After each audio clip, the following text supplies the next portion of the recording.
Good morning mga kabakod.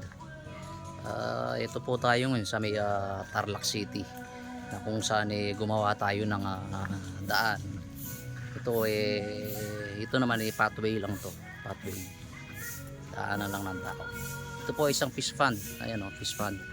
So ginawan lang natin siya ng daan. So ito yung ginawa nating daan. Ito kikita niyo siya, yan yung design. Hindi siya plain lang na nilagyan natin ng bricks. Yan siya yan siya, yan paikot po ito yan sa may fish pond na yan, ayan makikita nyo yung design, ayan.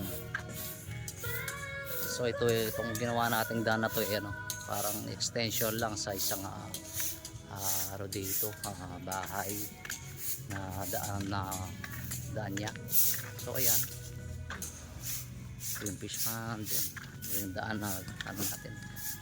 So kumuha tayo ng another 3 meters dito from there. May mga cables yan. Tapos ito ginawa natin. Yan po. So sa mga gustong magpagawa ng daan o magpapabakod, inquire lang po kayo sa Redson Concrete Post and General Services.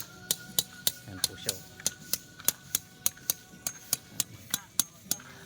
Flooring natin.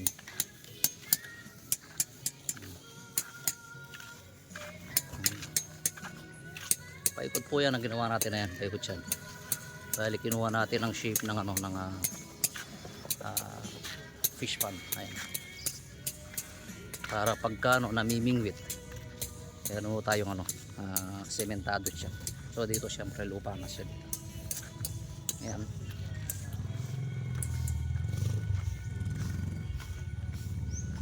Kapit na matapos ito.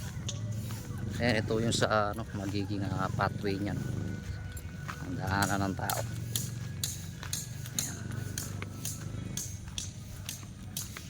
Ayan. Ayan po siya.